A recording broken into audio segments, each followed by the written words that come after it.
Hi, and welcome back. I wanted today to talk a little about one of the central themes that you find in Stoic philosophy, and that's the idea of this sphere of influence, right, or control. Now, a big feature in Stoic philosophy is this idea of accepting the things that are beyond your control and focusing on those parts of life that are within your control. You've probably heard the old saying that goes something like, God grant me the ability to accept the things beyond my control, the strength to change the things that I can change, and the wisdom to know the difference. Well, that's Stoicism.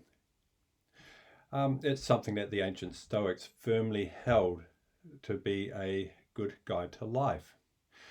Now, consider how anxious you might get if you have to perform in public. Maybe you have to make a speech.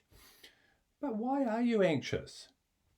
Usually, it's because you're worried about what other people are going to think. But why be anxious over something you have no control over? We've got very little influence over the thoughts of other people. They will think whatever they like, and they are free to do so. The Stoic would suggest that in such a situation, you accept that the audience's thoughts are beyond your control and instead you focus on what is within your control. Write the best speech you can. Speak as clearly as you can. Then walk away knowing that you did your best. If someone makes a negative comment, you can control your response to their comment. Smile and say, well, you should see me on a bad day. But learn from their comment, if it's a reasonable comment. Learning is within your control. Your interpretation of the situation is within your control. Consider this. I might say that people shouldn't die from viruses, that there should be a cure, that scientists should be working faster, and politicians should be doing something different.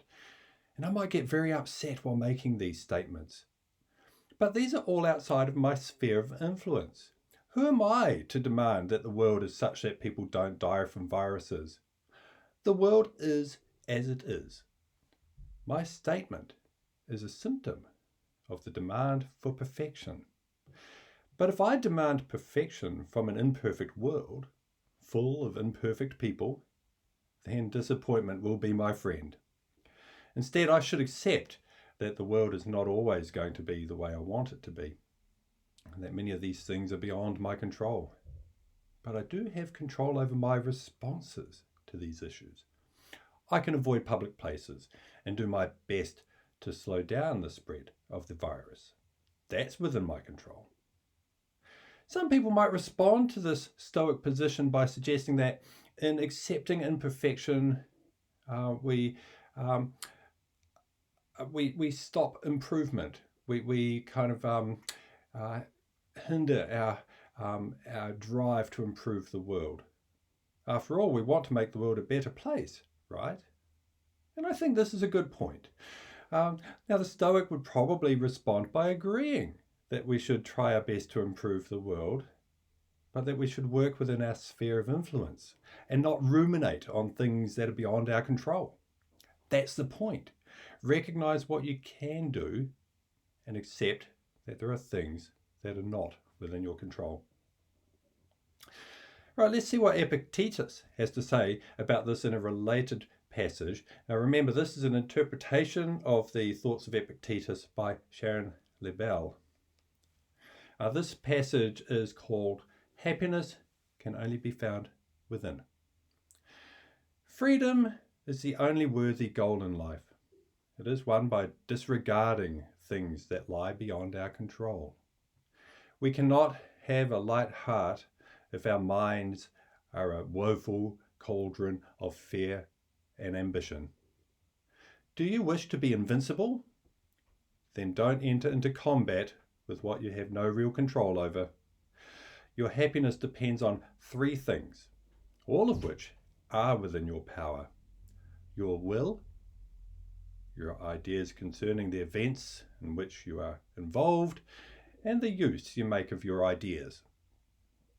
Authentic happiness is always independent of external conditions. Vigilantly practice indifference to external conditions. Your happiness can only be found within. How easily dazzled and deceived we are by eloquence, job title, degrees, high honours, fancy possessions, expensive clothing, or a suave demeanour. Don't make the mistake of assuming that celebrities, public figures, political leaders, the wealthy, or people with great intellect or artistic gifts are necessarily happy. To do so is to be bewildered by appearances and will only make you doubt yourself. Remember, the real essence of good is found only within things under your own control. If you keep this in mind, you won't find yourself feeling falsely envious or forlorn, pitifully comparing yourself and your accomplishments to others.